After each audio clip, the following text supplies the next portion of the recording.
Some wonderful dinner music for you this evening, so God bless you guys, and tell us if we need to turn up or down, if you would, Kenny, so, or anyone, so.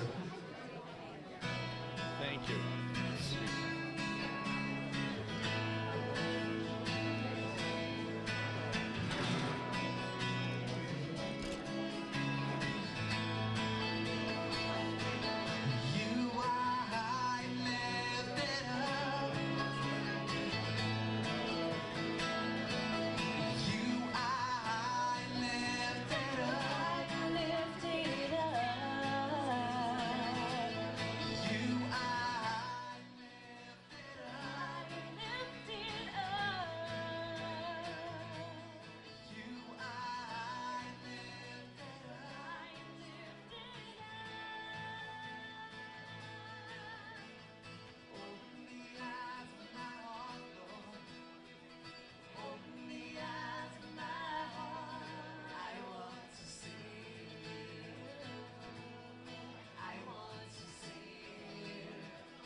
All my life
sit down and do this next song. This is one called I'm Not Losing Any Sleep.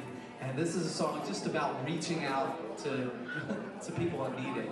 You know, I love this whole Celebrate Life thing, and how it's just all about, you know, reaching out, trying to rescue the people who can't speak for themselves, talking about the unborn. But, you know, I think our call to reach out to people goes to across the country and all kinds of other people that people won't reach out to. So this song is called I'm Not Losing Sleep, and it's just written from this perspective of a church that's lost a passion for the lost.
going to record it for? Record it. Just do it a few times like that.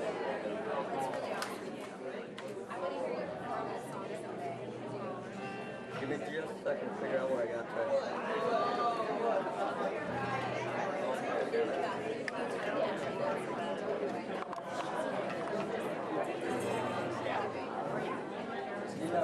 All right, we're going to go ahead and do a worship song.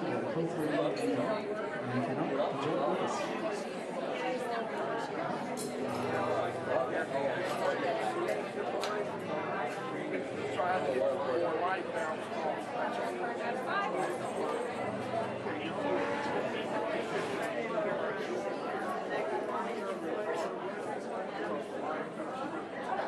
Let me figure out what I got.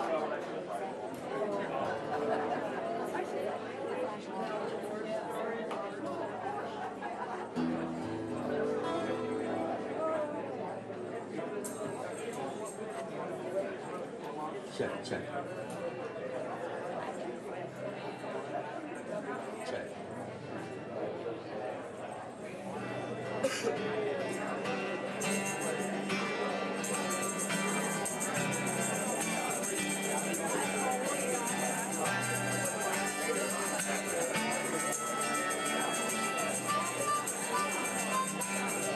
God sent his son,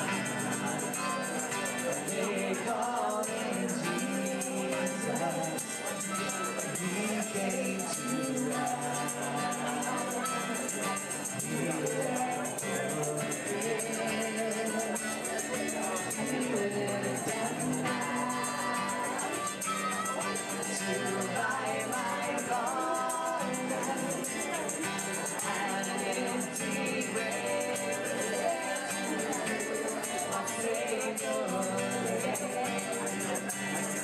Because he lives, I can live tomorrow. Because he lives, oh, feeling good. Because I know he holds the future.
mic real quick, a little more north. Check. I turned myself. All right, we're going to do one more song. Thank you all so much for letting us be dinner music for you all, and just been blessed. Actually, we're going to come back and do one song, Allegra and I, a little later about just abortion and the issue, and about how it's such an important thing. But just to introduce you all to us real quick, my name is Travis Lee. This is my wife Allegra and my dad Vic. We are the Travis Lee Band. We're from right here in St. Genevieve, Missouri, even though we haven't been home much at all lately. Back in June of 2009, after praying and fasting, God told us to quit our day jobs and just go out and start sharing Jesus in prisons and rehabs and just anywhere we had an opportunity. So blessed to be back home right now, and we're going to share one more song with you. It's a little bit more upbeat, but this is a song called Names and Labels, and it's a song that was basically written after we made that decision to go out and start sharing Jesus with people, because you know, there were a lot of people who just thought we were flat crazy. And so this song is a little compilation of many of the different names we've been called for living for Jesus Christ. So hope you enjoy it. And it is like the pro-life banquet appropriate names that we've been called. We wouldn't say all of them, they weren't very nice. So hope you enjoy it.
God bless you all. Have a wonderful dinner. And see you later.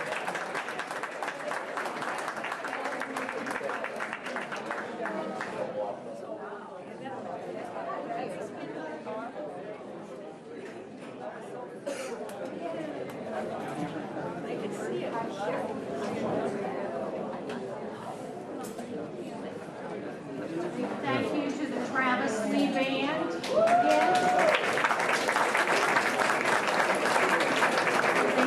They do have some CDs back there. Those ladies here that are singing much too.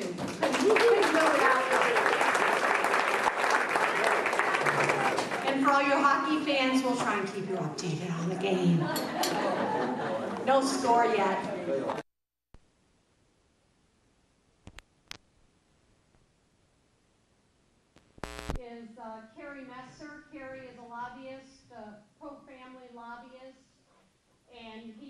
he'll give us a few minutes about what's going on legislatively in Jefferson City. Thank you for coming to this year's pro-life dinner. Appreciate seeing you all here. If you would forgive me for my dress, I'm a little late getting out of Jeff City. Started driving and I realized I don't have time to go home. And I done took my suit off. Oh well, I'll go like I actually live in St. Genevieve County, and you can tell it by the way I look. How many of you typically pay attention to the Post-Dispatch newspaper? I'm not, I'm like most of you, I don't typically pay attention to it. But the other day they ran the best photo I've ever seen St. Louis Post-Dispatch do. If you're familiar with the state capitol, on the 3rd floor there's a 30-foot hole in the floor that you can look all the way down. The rotunda is completely open from the bottom of the dome all the way down to the 1st floor where the big gold seal is in the marble floor. If you've ever been there, you know what I'm talking about. And then from this photo, they took a perspective where they were looking down through that hole from the 3rd floor. And so in the photo, they were able to capture all the people that were gathered around that big brass 30-foot diameter rail. The levels of the 2nd floor that were totally flooded with people, and the 1st floor rotunda, which was shoulder to shoulder with everybody, as over 3,000 people gathered to listen to Archbishop Carlson, Dr. John Yates, who's the executive director of the Missouri Baptist Convention, and spokespeople from the Missouri Lutheran Synod and from the Assemblies of God International. First time we've had a gathering of religious leaders like this ever in the state of Missouri at one stage at one time, all to say we will not bow down and give up our religious liberties to abide by any pro-abortion mandates given by the Obama administration and the Obamacare program. And it was a great day in Jefferson City. And I've sometimes addressed some issues this way, and Teresa, I have a reason for saying this. She may think I'm off the mark. Some people ask me sometimes, in dealing with issues, well, just how bad can a school be? And my answer to that is typically, well, when the state of Missouri says the public schools in St. Louis are bad, how bad do you think they really are? When the Post-Dispatch says it was a historic day for pro-life and for religious liberties, you know it was a historic day for pro-life and religious liberties. Having said that, there's about 40 pieces of legislation in Jefferson City dealing with the sanctity of life issues, the vast majority of them being pro-life efforts. But in Jefferson City, less than 1/10 of legislation ever makes it over the line to become a bill that becomes a law and ever makes it to the governor's desk. We've been successful for almost each of the last 10 years of getting pro-life legislation onto the governor's desk. Our current governor, who is not pro-life, has not vetoed those bills to date in his governorship because he doesn't want to pick a fight with the pro-life community. That's a wonderful problem for him to have. But we have managed to pass those bills. This year, there are 4 bills I want to tell you about briefly. The first one is the Appropriations Bill, House Bill 2005. This is the bill that has the appropriations for the Alternatives to Abortion program. I want to let you know one of the new things we're doing this year, we're holding the line item on that. It's a little over $1.5 million, and this goes out to our pregnancy resource centers, pro-life agencies, maternity homes, and so forth, who qualify for that funding to provide social services both to women, newborn infants, and even to fathers in some of the parenting skills and so forth. But we've also, in this year's budget bill, have been able to put in a small amount, just $50,000, but at least some money into a public awareness PR campaign that the Alternative to Abortion program is actually available. When this whole program was created back in the 1990s, it was put under the auspices or the direction of the State Department of Health. And from day one, there are pro-abortion advocates within the State Department of Health that has harassed this program. and we have never been able to fund the public awareness part of it. Last year, through the help of legislative leaders in the House and the Senate, we were able to move this entire program out of the Department of Health and put it in the Office of Administration. And our pro-life agencies are reporting they haven't had 1 ounce of problem in accessing that money and working with the state government since this has occurred. So we are excited that we're on a good track, things are running smoothly, and now we will actually be seeing the state through the Department of, or the Office of Administration actually doing advertising to let the general public know that this program even exists. So pregnant women, particularly these young women who don't know where to turn, will actually know that there is a program out there, and there are pro-life agencies across the state of Missouri standing there ready to help them. To move on a little quicker, House Bill 1278 has passed the House and is in the Senate. This is a bill that would extend the tax credits for pregnancy resource centers. That tax credit allows you to get 50% of the funds you give to a pregnancy resource center returned back to you by the State Department of Revenue. If you make a $400 gift to a pregnancy resource center in Missouri, they can write you they'll send you a form you'll fill out. You'll send it back to them, they'll fill out their part. That'll go to the Department of Revenue. You'll get a check for $200 back from, or you'll count that off on your taxes. You won't get the check. You'll be able to take that off on the taxes you owe the state at the end of the year. It's a great program, but it sunsets the end of this year. We have to pass House Bill 1278, or we have to get this attached to another bill, get it passed, or we're going to lose that tax credit, which is a major fundraising project for our pregnancy resource centers. House Bill 1541 is a healthcare workers' conscience bill that is out of the House and is in the Senate. The insurance industry and the hospital association is working very hard to kill this bill. We're in some trouble with it.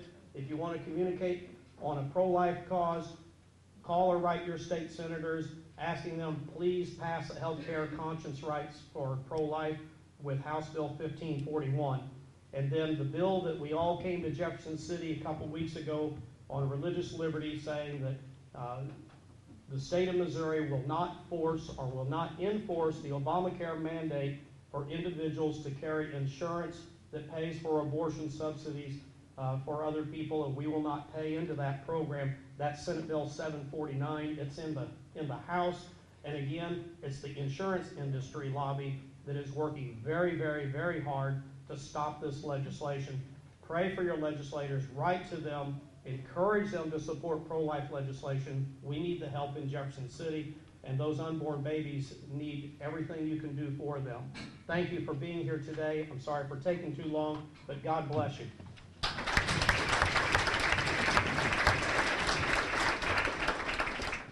And speaking of pregnancy resource centers, we have a movement afoot to have one in St. Genevieve, and Kenny Williams is going to give you a little bit of an update on that. I want to thank Teresa and the St. John Citizens for Life for giving us this opportunity. My name is Kenny Williams, and I've been appointed as a chairman of a steering committee, and what we're forming has been named the St. Genevieve Area Center for Life. It was a vision of Joe Mancuso's for several years now, that young pregnant ladies have a place to go if they're in need of help. And we're going to do many things at this center, we hope, and it's still under development. And there is a sign-up page back there to anybody that wants to get involved. And Allegra Pusey that was singing up here, she's been appointed as the vice chair. And Laura Hunter, she's right over there in the blue. Laura has been our organizer. If anything I need for a meeting, her and I talk back and forth. And she even tells me the things that I should need. So she's been really great and really keeping things in order for me. And I really appreciate all the work that Laura's doing. And her card is back on the table back there. So if anybody wants to contact us, you contact Laura and I'll find out about it. You'll find out about our meetings. And it's going to take a great deal of money to do this, because we're going to rent a building and maybe eventually in the future purchase a building. And from what I understand, the Knights of Columbus is going to try to get us an ultrasound machine. And we're just like this tiny little snowball that started rolling down the hill, and it's going to keep growing. We've got the people in place to make it grow and make it happen, and it's been needed for years. So if you want to be a part of this, we already got our employment identification number. There's so much government stuff to do, isn't there, when you start an organization, especially a non-for-profit, I tell you. But then we're going to put our board in place. We're going to apply for our non-for-profit status, and all that's taken longer than any of us like. But hopefully, I'm predicting by midsummer or before, we will have a center open, right, Laura? Let's just agree on that. We're going to make it happen somehow. Somehow it will happen. But I appreciate your prayers on this. And anybody wants to get involved, there's a sign-up sheet back there. We're having monthly meetings, and until we get the center open, we're even having more than monthly meetings. So if you want to be involved with it, I appreciate all the involvement we can get, because a lot of you got good ideas on what we should do, and we're going to need volunteers and board members, and we got a list of board members now. We're going to start to check these out to see if they qualify, and we're going to put things in place. But I sure encourage each one of you to get involved. And if you're just too busy to help and you just can't get involved in nothing else, no problem, just send money. We need money. Thank you very much.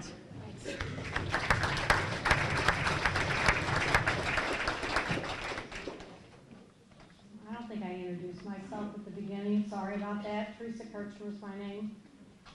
Sorry, a little tardy there. Okay, next.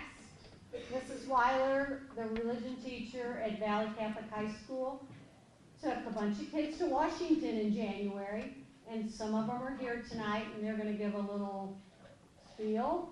Where are you? Just Jennifer. And they're up next.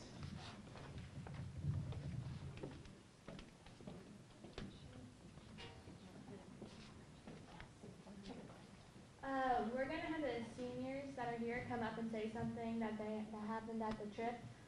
My favorite thing had to be when we went to the youth mass and rally, that all these religious leaders were there from all over the world. And there happened to be one special one from Rome.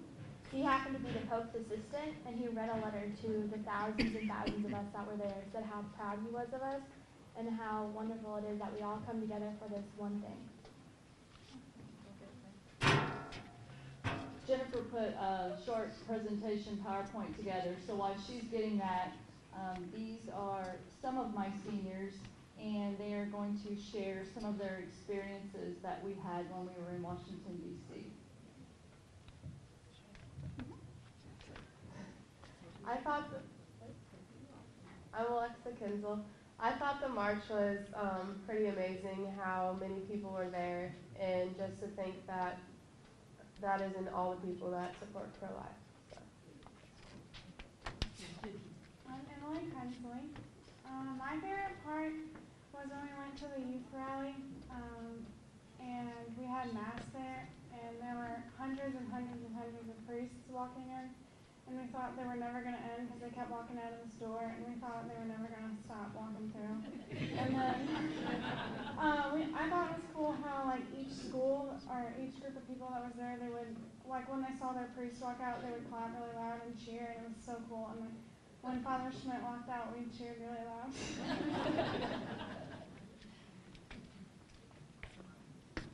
I'm Kevin Apps, and I think my favorite moment was when we were on the march, and we're going up a pretty big hill, and then when you turn around, when you're at the top, you probably saw 15,000 people behind you, and just seeing that many people there marching with you is an amazing thing to see, and it was just impressive to see so many people there for the good cause. So, I'm Natalie Grass. My favorite part was that at the youth rally, they had a whole bunch of different people saying the petitions, and they all said it in a different language, and it was really, really cool.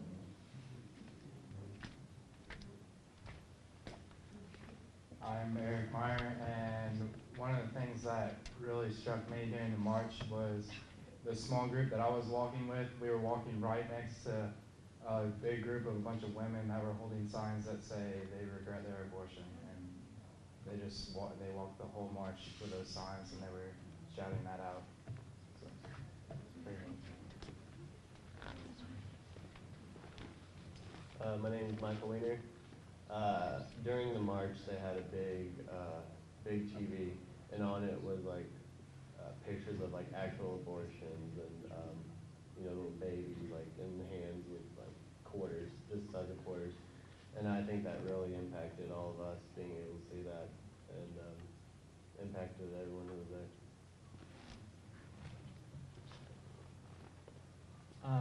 I'm Ollie Nager. Just like Emily and Natalie said, that the youth rally was really amazing, and so was the march and seeing all those people. But it would blow your mind the amount of people that were there for the cause, and I've never seen so many people in my life, and it was just really moving for me. I'm Jared Bruns, and kind of like what Eric said, during the march, women would go on a microphone and talk about how much they regretted their previous abortions and all the emotional and physical pain they went through. I thought it was a pretty big eye-opening moment for me.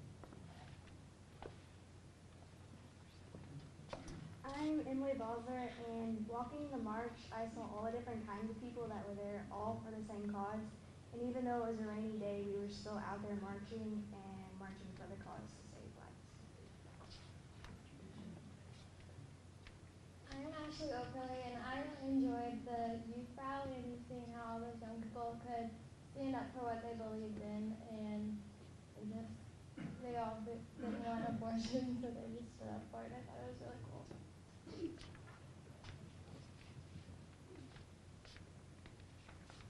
I'm Reagan Holland, and on the march in front of one of the buildings, there are these people in yellow shirts, Man for Life, and they were really enthusiastic about it. Like they built a boat, and they were riding on this boat that had pro-life on the sail. It's just that some people are just that enthusiastic that they're willing to go that far to stop abortion. And those are my proud students.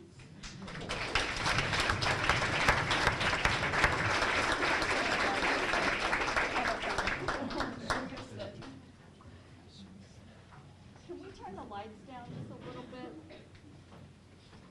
I'm going to remind you, the music that's played on this video, if you can hear it, I'm not sure if you're going to be able to hear it, but it was played by a band that played at the youth rally, and they were really cool.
That's us ice skating.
sightseeing, but then we do remember why we are there.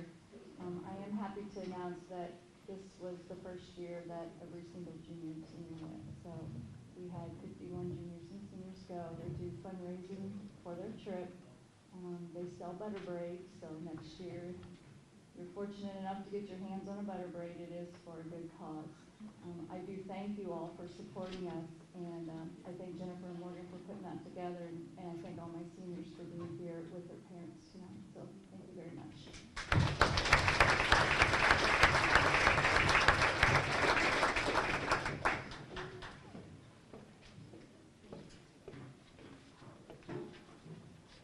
Thank you, Jan. And kids, thank you very much. I made a few trips to Washington myself with some high school students. Brought back a lot of good memories. I'm now pleased to introduce our guest speaker tonight. His name is John Applebaum. This is his wife Carol, by the way. And they're joining us from a little bit up Highway 55. He'll give you his bio here. And he's a bigwig with the Knights of Columbus. I thought, hey, here we are in the Knights of Columbus Hall. What better person to invite, right? So I'd like to introduce to you John Applebaum.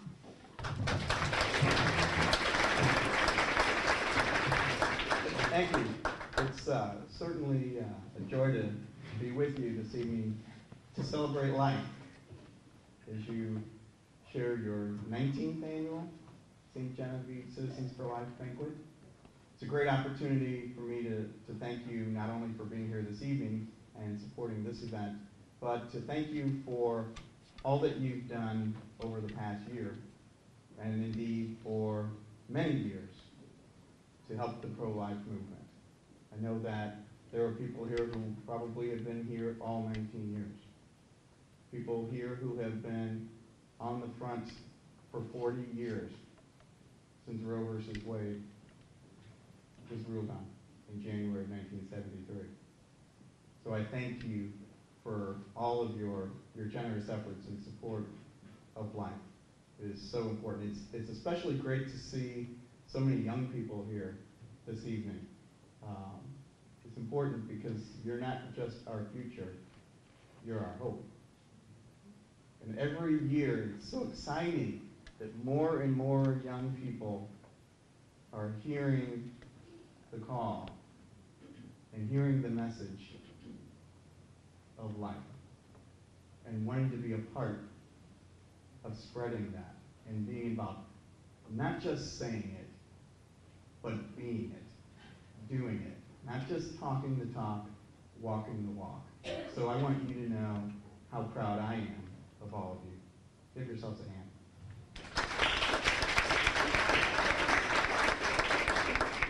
As Teresa told you, I am with the Knights of Columbus. I don't know if I'm a bigwig or not. My title is the State Deputy for the state of Missouri, which means that I am in charge of all of the Knights here in Missouri, which are almost 43,000 across the state. So I know everyone here is not a Knight, may not be familiar with what the Knights of Columbus is and what our role is. So I thought I would share a little bit of history with you about the Knights of Columbus and what we do. The Knights of Columbus was started 130 years ago. Actually, we just celebrated on March 29th, Founders Day of our 130 years. It was started by a single parish priest in the basement of a church in New Haven, Connecticut. Now, in the 1880s, when Father McGivney decided he needed to start this organization, America was not kind to Catholics, particularly the Irish immigrants who had come over. They were reviled, persecuted, had to work the most menial jobs. Many of the husbands and fathers died way too young, leaving the families destitute. They were called anti-American, un-American. Father McGivney had a dream that he could start an organization that would give these parishioners a sense of pride and belonging. Pride in their faith, pride in their nationality, their ability to be American. is they had assimilated. They had come here as many immigrants had before and would after.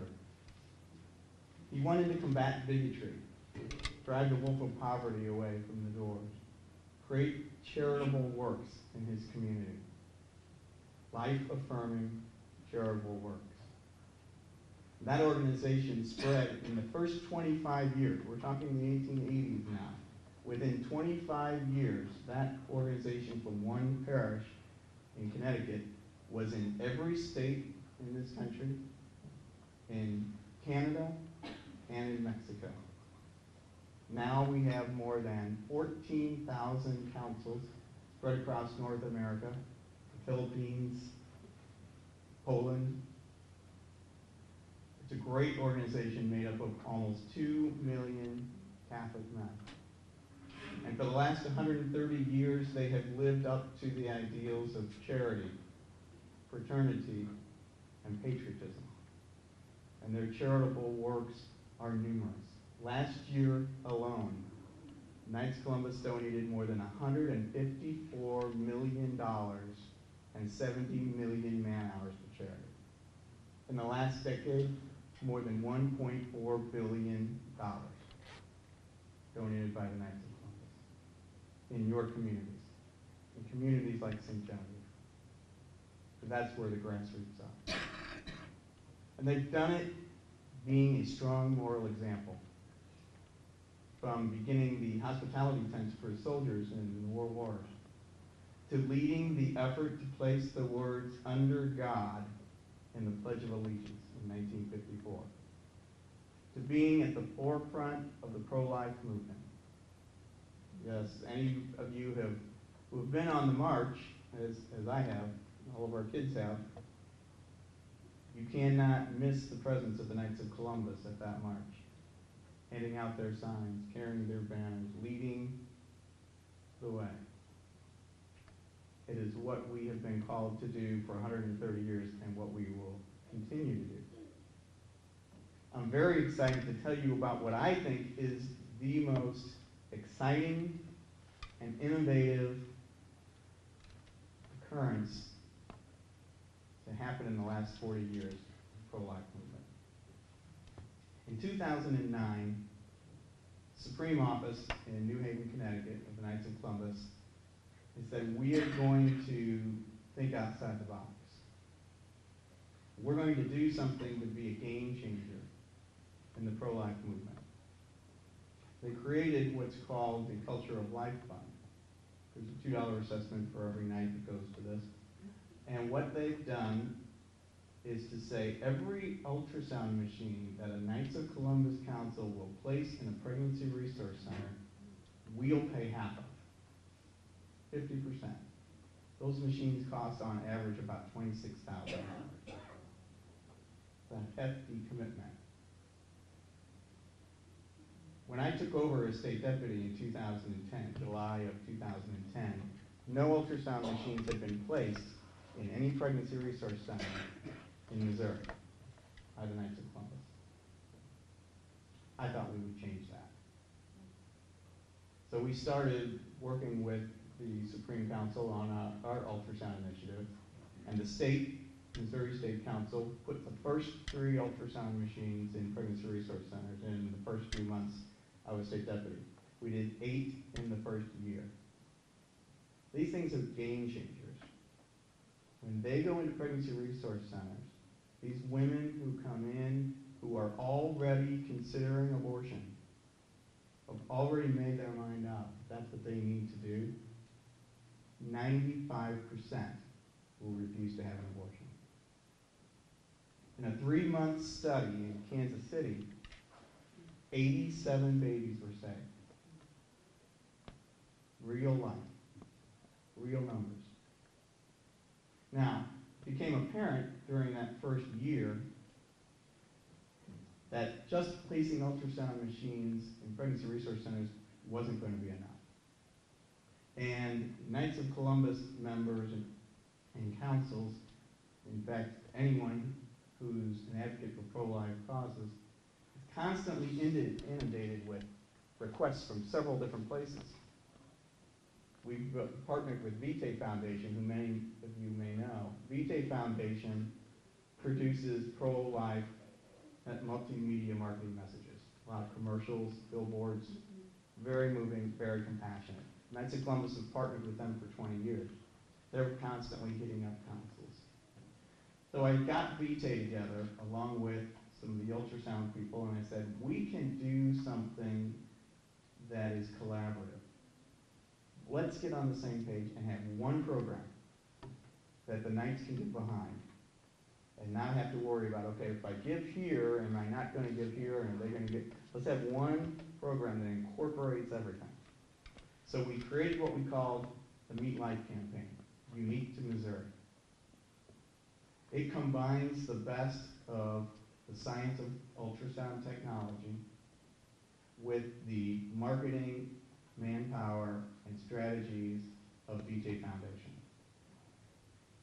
And what we will do is strategically place these machines in places around the state that are targeted, where the abortion numbers are the highest, where the need is the greatest. We will combine that with a multimedia marketing message to bring these women into these centers so that we can save lives. When I announced this in July, our goal was set to reduce abortions by 50% by the year 2016.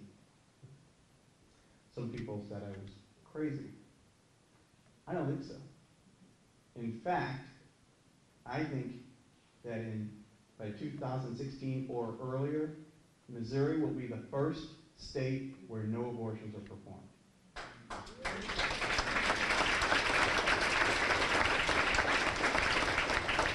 And I'm not just saying that, I'm convinced of it. And the numbers are backing us up.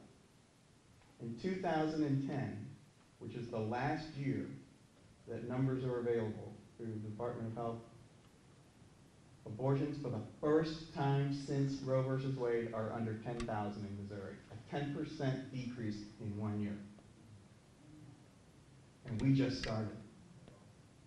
By June, we will have placed, over the last 2 years, by June we will have placed 20 ultrasound machines across the state of Missouri. And the numbers are going to get better.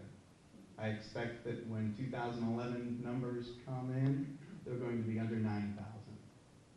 And they're going to shrink every year because we're going to tell the truth. We're going to give women the opportunity to meet their babies. When women have the opportunity to meet their baby, it becomes real. And they learn that it was a lie. That it wasn't just some tissue.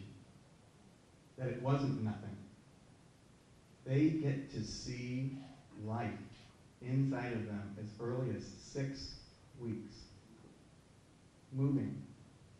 Their heart beating. Excited to see their mother. There have been stories where the child has literally reached out to touch its mother from the womb during the ultrasound, when the woman was thinking of killing that child. Imagine that woman. That's why it's not more than 95%.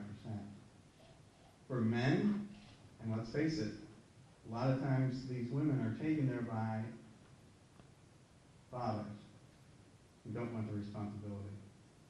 You know what the percentage is once the guy sees it? 99%. There was a story where one guy took her in, convinced, was ready to write the check, said, we're not doing this, saw that and said, we can't do this. This is real. This is what we have the power to do. And 40 years is long enough, don't you think? I know that the Israelites lived for 40 years in the desert, and they came out into the promised land. And I'm convinced we're going to also. It's over. And they know it's over. Kansas City shut down the only abortion clinic they have. Columbia has had 3 doctors in the last 18 months. They went 10 months without doing any abortions, just recently hired another doctor. we don't think they'll stay very long. St. Louis Planned Parenthood was the bulk of the abortions last year.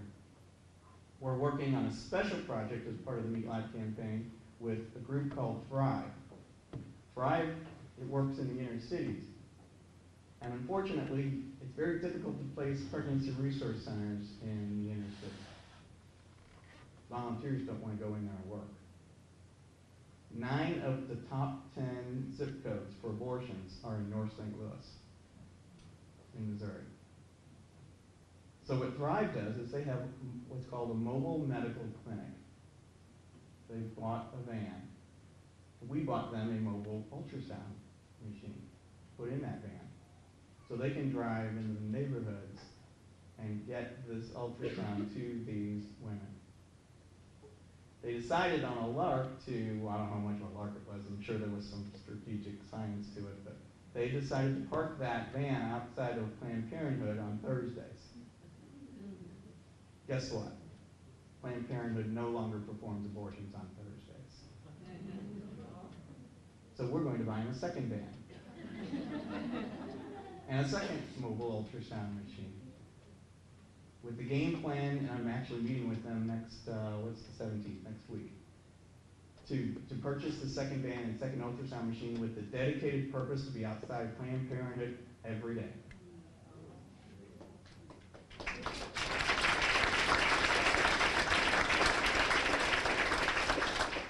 So my message to you tonight is hope. It's been a long battle. For some of us, it's been almost our entire lives. I was 12 years old when the Supreme Court ruled on Roe versus Wade. And you know, it didn't just happen in January of 1973, like a lightning bolt out of the blue, that Roe versus Wade happened, and we became a culture of death. No, we have some culpability here, folks. That happened because of an erosion of the values in this country. We allowed Roe versus Wade to happen. We did not build a culture of life. That's on us.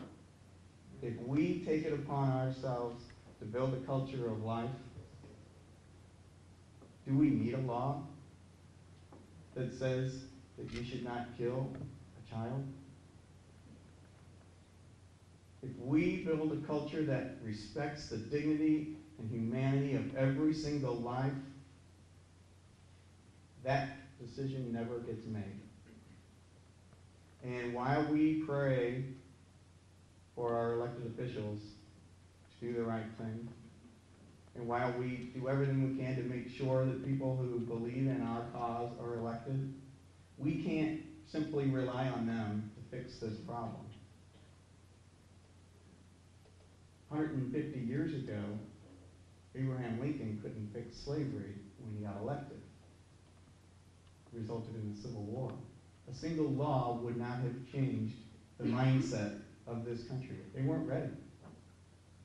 It took the bloodshed of that war to convince the American people what was truly going on in the South and with slavery.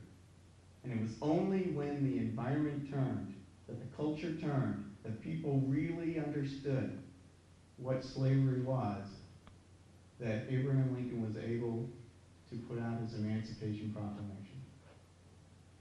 And it's only when we take the time to cultivate and build that culture of life that we will be able to then pass laws protecting life. So that's our challenge, to be a part of the culture of life. And that means continuing our efforts, not just in promoting the efforts for the unborn, to protect the unborn, but it starts with treating every single person we come in contact with decency and humanity and dignity, including, and this is difficult, especially in the environment that we have today, with those we disagree. It does not do us our country or our cause any good to use derogatory terms, to react in anger or violence. We have to take the higher ground and build a culture of life that is built on love, a civilization of love. The literal translation of love in the Bible is to care for.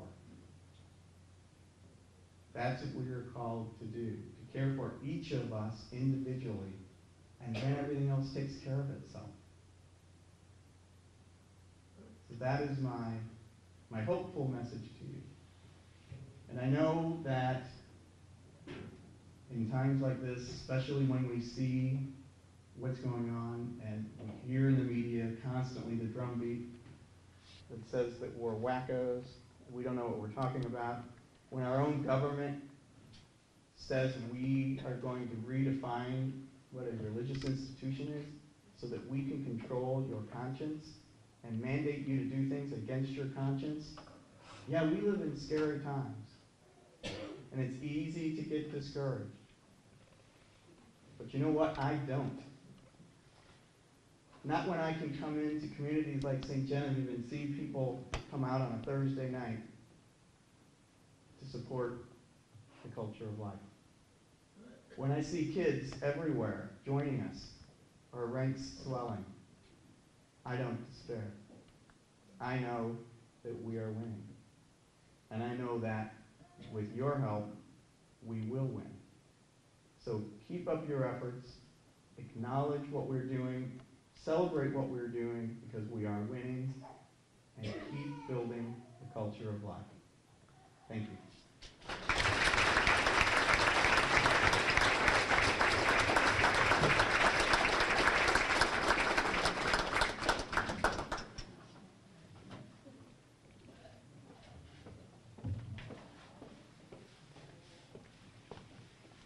Thank you very much, John. You spoke a lot about young people, and that's who we're gonna honor next. The Archdiocese sponsors an essay contest each year for 8th graders in Catholic schools all over the Archdiocese, and they give the kids a topic. Generally, it's about chastity and how young people can remain chaste in a world that sometimes doesn't support it.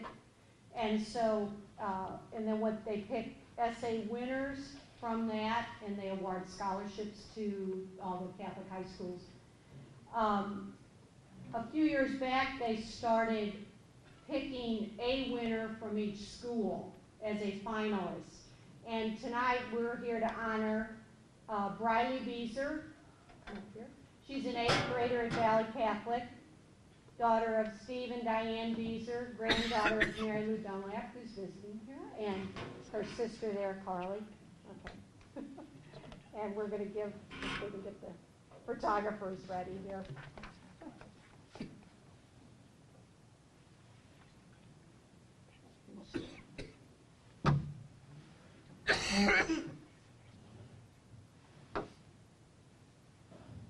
You good, Sheila? You good? Okay.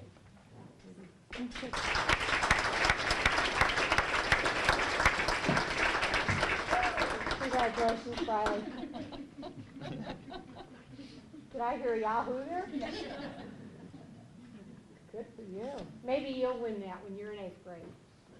Okay, she's a kindergartner. Oh, by the way, no score in the Blues game going in the second period. Okay. We also have some other winners here. Well, we're all winners, right? But we want to honor a few of those winners. Those of you that have been coming to this banquet for 19 years, for a lot of those years, Tom and Julie Stanley have sponsored an essay contest. Julie's dad, Ray Sexauer, who the scholarship is named for, was a school teacher, maybe taught some of you that have been around. I see some head shaking, yes. Julie Holland back there, okay. And she wanted to honor her dad in some way, And so she came up with this idea so she went over to school and offered an opportunity to the seniors, and she would provide the topic each year, a different topic each year, and the kids then would come up with an essay. They'd put their number on it. We would mail them to Jacksonville, Florida, where Tom and Julie live, and they have a pro-life friend that judges them. Normally we have 3-4 winners, and we heard from her last week, and she said they were all so good this year. It was really hard to decide, so they ended up with 11 essays they wanted to honor. So there's not first place, second place, third place. There's 5 they wanted to honor with a $200 scholarship. So what we'll do, I guess I'll bring you up individually and then we'll take a group picture. How's that sound? Okay? Our first one is Eric Meyer, son of John and Donna Meyer.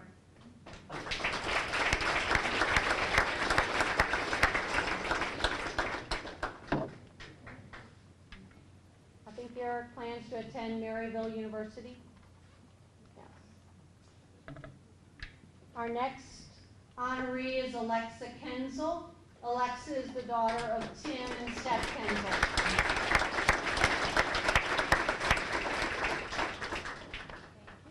And her little brother was one of the servers, so shout out to Daniel. I don't know if he's still here or not, but Allison Gack is our next one, daughter of Butch and Joyce Gack.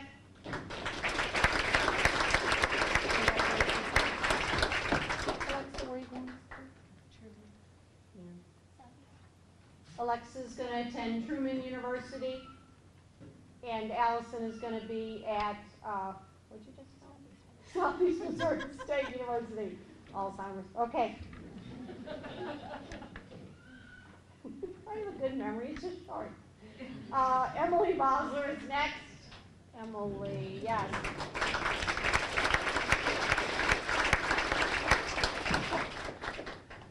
And I'm looking at your dad, and I can only say Brandon, and that's your brother. Dale and Kim Bosler, I'm sorry. And she is going to Fontaine University. Emily is my helper on Tuesday. She comes into my classroom and does whatever I tell her to do. It's awesome. Okay, with a smile. It's awesome. I love it. Next, Kevin Apps, the kicker. Kevin is the son of Steve and Mary Apps. And he's going to be a Missouri Tiger next year. Do you want to get a picture of the $200 or put them all together? Let's put them all together. Oh, moms want to take a picture.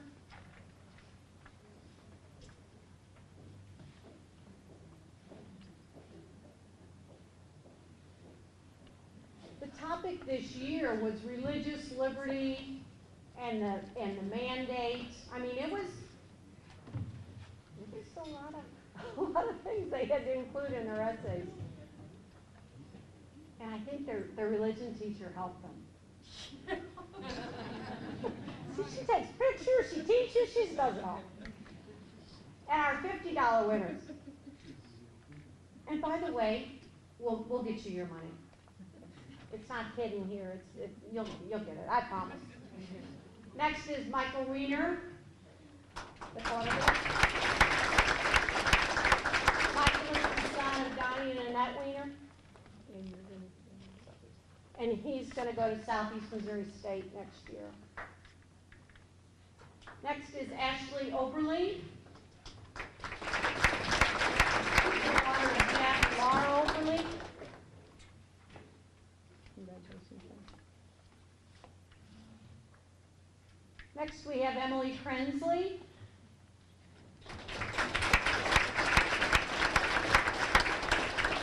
Emily is the daughter of John and Debbie Krensley, and big sister to Drew, who's in my class. Drew's like, oh, I don't know. Next, Ashley's going to go to Lindenwood, and Emily's going to Southeast Missouri State. Next is Reagan Holland. Reagan is the daughter of Ted and Judy Holland. How can we give a shout out to Miss Judy? Oh, Ted's here, yeah. Didn't you provide those cool ponchos for the pro-life trip? And who else? And Dale Bosler. Thank you for those. Congratulations. Next is that tall volleyball player, Natalie Grass. Natalie is the daughter of Tim and Karen Grass, and she's also going to go to Lindenwood University. Oh, I'm really impressed, guys. This is cool. Okay, next is Jared Bruns. Jared is all Jared's the son of Walt and Barb Bruns. And he's going to, oh no, your sister's not at Mizzou anymore. He's going to go to Mizzou as well. Okay. And I can look at these. Being a 5th grade teacher, you know, I remember when a lot of them were 10 years old, and to see them on this next stage, this is really rewarding for me. Parents, you have done an awesome job, and I love what he talked about with hope. Yeah, you're not just the future. They are hope, aren't they? We're really proud of you. We're proud of you for a lot of reasons. Okay, now let's get a picture. And maybe Patty and Lucille, if you could represent the Sexar family. Oh, and Ollie. Okay, guys, how about step over there? Well, I kind of want you under the banner. We'll go over there. Yeah, but that's fine.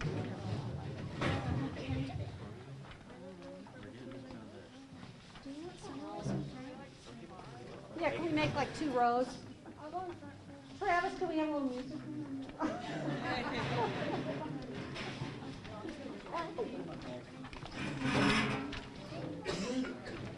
Oh, really look like a midget. Should we hold this? Should we hold this? Hold your banner, or hold your certificate. This is even so. Tell us when you're ready. It's hard.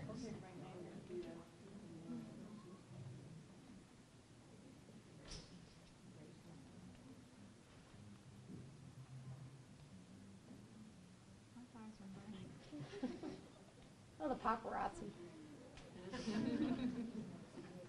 Your mom. Hurry up. Awesome. Are we good? All right. Okay, I applaud you.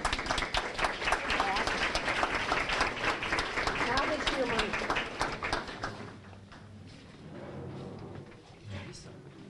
Yes, sir.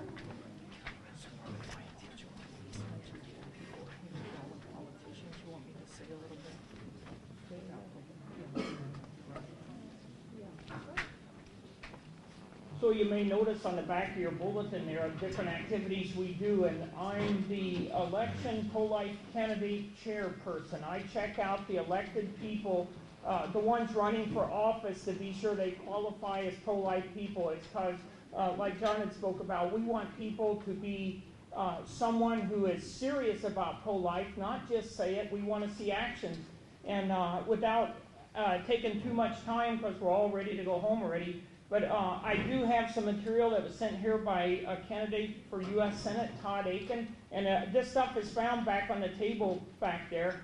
And then there's another guy running for state Senate here, Terry Varner. You'll find him over here, and you guys can talk with him after a while.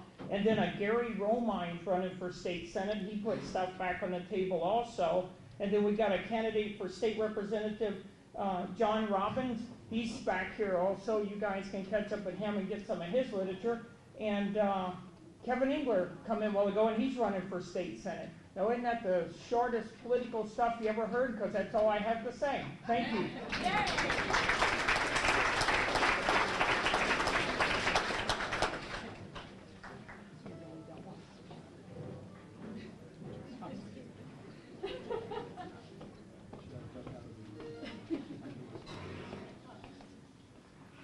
Plug your ears if you don't want to know the score of the hockey game, like my husband who's taping it at home. He just informed me. But bad guy. Okay. It's only the second period. Okay. Before we close, we have some things to give away up here. Vera Worley donated 2 plants. Donna Williams donated, is that a, would you say a crocheted Afghan? I don't know that kind of stuff. And Kenny donated the In God We Trust. Carly, you want to pull the winners out? Come up here, sweetie, and just pull it out. Come on, okay. And if we call your number, you can pick whatever you want. Okay. Do you have any other little ones? Any little ones that want to pull? You don't want to pull it out? No? Okay. Do we have any little? Drew, you want to pull one out? Come on, Drew. Okay.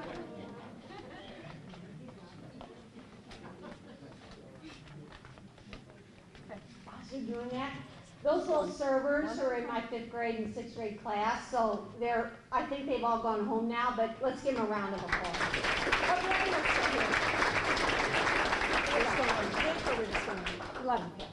Okay, we got 0524 442. Last 3 numbers are 442. That's Mrs. Williams, okay. Kenny's mom. Keep it in the family, why not?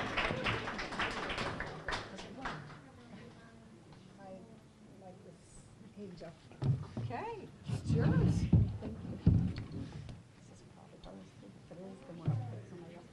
440. Is that yours? 440. Is that yours?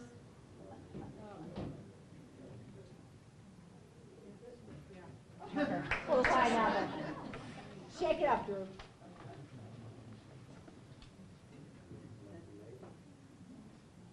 $463. Who's 463? Okay. We just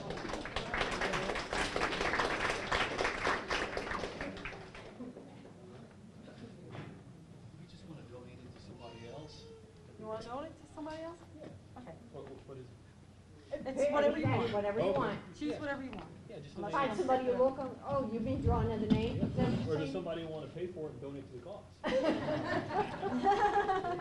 They can possibly do that. It's 506. 506, where are you? 506. Mr. Bruns.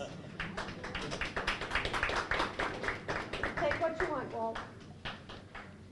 My glasses on to look at it for sure. Yeah, it is. 439, that might be your mother-in-law again. 439? Wasn't she 440? Yeah. Kenny, is she 439 too? Your mom's? Draw again. Okay.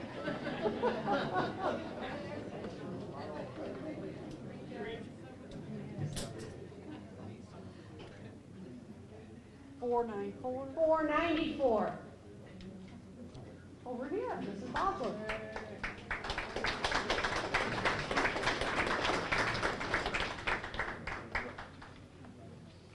We got an Afghan and a plan. 488. 488. 488. Anybody got 488? Yeah, 488. Nobody's saying they got 488.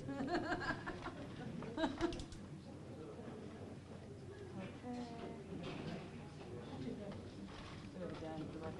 probably what, stay away from anything 4:30 or 4:40.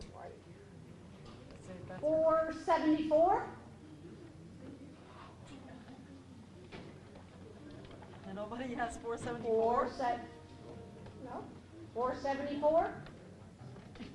What the heck? Nobody wants it. I think this is it, I feel it. 466? Come on, nobody doesn't want this plant, or what's the problem? It looks healthy and everything.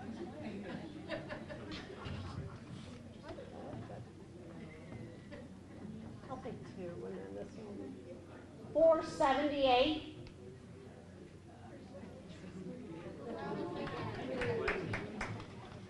That's it?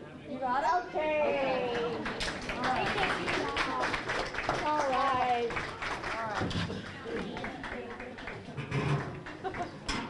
Okay. Thank you. Thank you. Thank you so much again for coming tonight. We're usually here the Thursday after Easter for 19 years now. And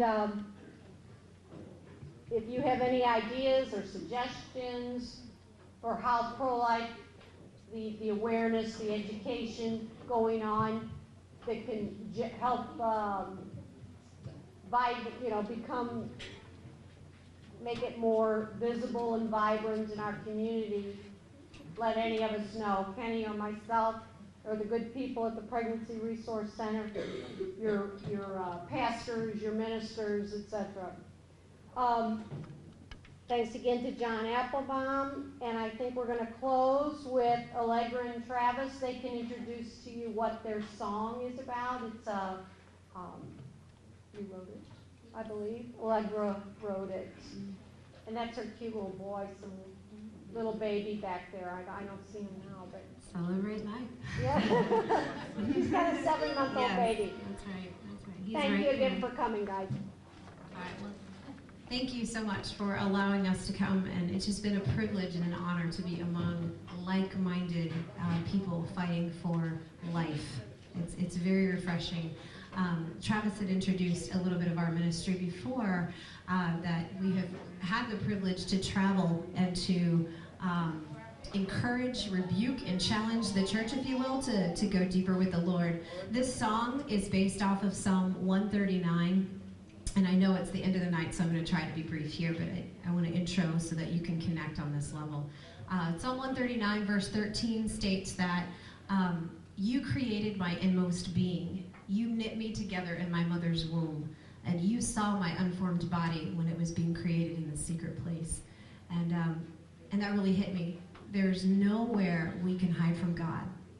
He is aware of everything. He knows every hair on the top of our heads. He knows us better than we know ourselves. And that really just struck me. And I kind of have just a testimony. In the short amount of time that we have shared this song, this gift that the Lord has given us, I have seen it personally encourage people. I have seen it also rebuke and correct, if you will. I've seen many tears as well with women who have got on their faces before the Lord to realize what had been done whenever they allowed somebody to take a life from within them. So this song is called Consider, and I do just challenge you to consider every life as a gift, but I think I'm preaching to the choir here. But I hope that it too challenges your thinking and inspires you to go out and continue in this march for the Lord, because God gives us this responsibility. Our son is named Arrow, like bow and arrow. And the reason for that is because he's our first weapon for the Lord. In Psalm 127, it states that sons are a heritage and children are a blessing. And so he is our blessing. And it says, like many arrows in a warrior's quiver, so are sons born in a man's youth. And blessed is the man whose quiver is full of them. So he's our first arrow in the quiver. He's our first weapon of the Lord. So he's also part of our testimony in this song as well. It's called Consider. We haven't recorded it yet. We hope to soon. There is by our table back there, there's a little water jug. So if you want to help us record this song, that takes some of the finances that we don't have at this point, but we're trusting in the Lord for those things. Anyway, this is Consider.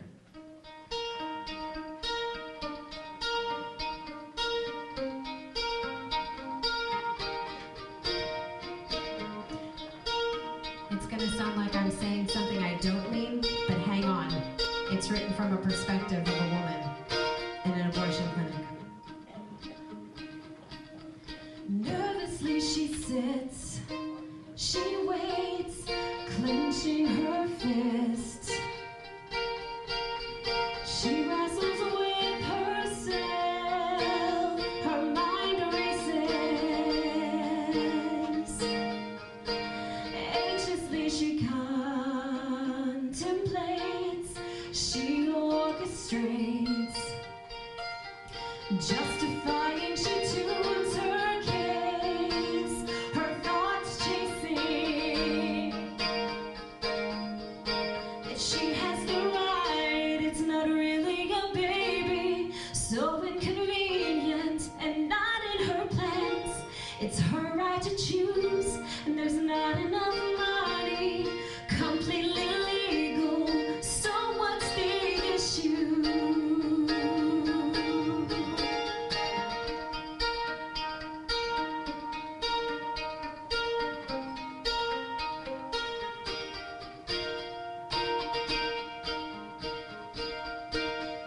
Pondering, she weighs her choice, lost in her thoughts.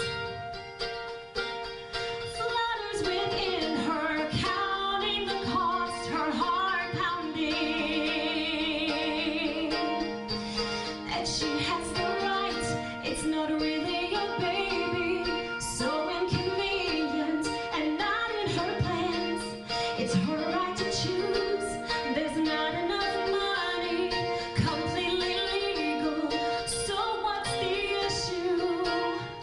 If I had her ear, I would say, consider each life as a gift to you from the one who breathed it fresh and new.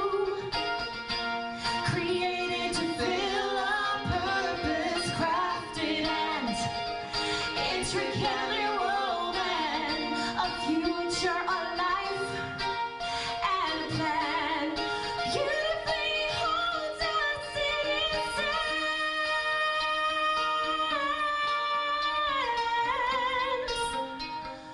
Holds us in its hands.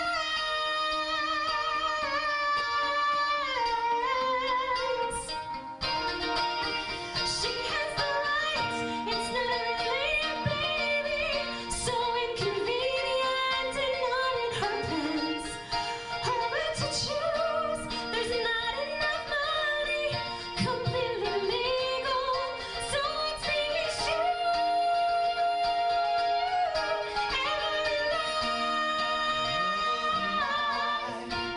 He holds them all in his hands, and you can choose.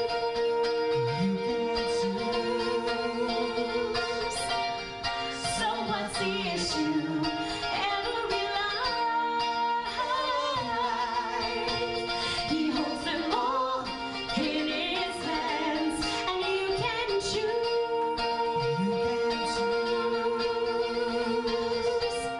So what's the issue?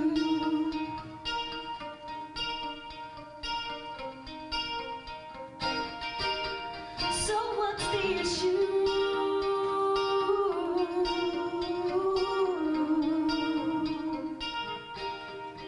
So what's the issue?